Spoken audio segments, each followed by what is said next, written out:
السلام علیکم، میں سہیل بول رہا ہوں پونے سے، اور میرا کوشچن یہ ہے کہ جیسے جو شہدائے کربلا تھے جن کا کو دفنایا گیا حضرت عابد میں، جب ان کو سبھی شہیدوں کے سر مل گئے ان کو رہائی کے بعد، تو جیسا بتایا جاتا ہے کہ ہمارے امام نے ہی ان سروں کو دفنایا ہے، تو کیا ہمارے میں یہ الاؤڈ ہے کہ جو ہم تابوت میں سجاتے ہیں تو وہ عورتیں ہی سجائیں، یا اس کو سجانے کے لیے آدمی ہونا چاہیے اماموں کے تابوت کے لیے؟ اللہ حافظ۔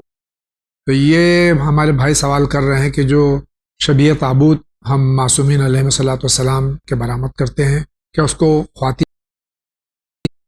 معصومین سے متعلق یہ جذبہ کہ مثلا خاتون یہ کام نہیں کر سکتی یا مرد یہ کام نہیں کر سکتے، مثلا تابوت اگر سرکار سید الشہداء کا ہے تو خواتین بھی سجا سکتی ہیں، خواتین بھی کاندھا دے سکتی ہیں، اٹھا سکتی ہیں اور ماتم کر سکتی ہیں، جس طرح سے مثلا بہت ساری مقدس محترم خواتین کہ جو اسلام کی آبرو ہیں، ان کے اس تابوت مبارک کو بھی مرد اٹھا سکتے ہیں، اس میں کوئی مسئلہ شرعی طور پر نہیں ہے۔ تابوت مبارک شبی ہے، اس شبی کو اگر اٹھایا جا رہا ہے تو پھر یہ تقدس اور احترام کی بنا پر ہے، اور اس میں کسی طور پہ کوئی مشکل نہیں۔ بہت بہت شکریہ۔ ان کا کیا سوال ہے، دیکھتے ہیں۔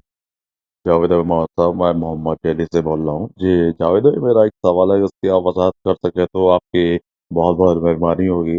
وہ سوال دراصل یہ ہے جاوید بھائی کہ ابھی میں نے کچھ تاریخوں میں دیکھا کہ جو امام حسن کے بیٹے تھے حسن مثنیٰ، وہ کربلا گئے تھے، اس میں یہ لکھا ہے کہ وہ واقع کربلا میں گئے تھے، تو اور اس میں یہ بھی انہیں کہیں لکھا ہے کہ ان کے دونوں ہاتھ شہید کر دیے تھے، قلم کر دیے تھے۔ تو یہ بتائیے کہ اس کے بعد کیا وہ شہید ہو گئے تھے یا پھر ان سے کچھ نسل چلی ہے؟ تو اگر سوال کی آپ وضاحت کر سکے تو اور لوگوں کی بھی انفارمیشن میں اضافہ ہوگا۔ بہت بہت شکریہ۔ السلام علیکم۔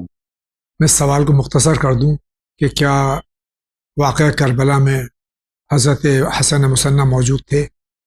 میں سب سے پہلے 3 کتابوں کا ذکر کر دوں۔ ایک الارشاد مرحوم شیخ مفید جی، علیہ رحمت اور رضوان کی کتاب ہے، اور دوسری المصابیح یہ حسنی کتاب موجود ہے، اور اسی طرح سے عمدۃ الطالب فی انساب آل ابی طالب۔ جی، ان تینوں کتابوں میں جناب حسن مثنیٰ کا تذکرہ ہے، تفصیل کے ساتھ ہے، جی، اور ان کا انتقال یا ان کی شہادت جو بیان کی گئی ہے وہ سن 84 ہجری قمری، جی، یعنی تقریباً واقعات کربلا کے 23 سال کے جی، بعد یہ ان کی شہادت کا ذکر ملتا ہے۔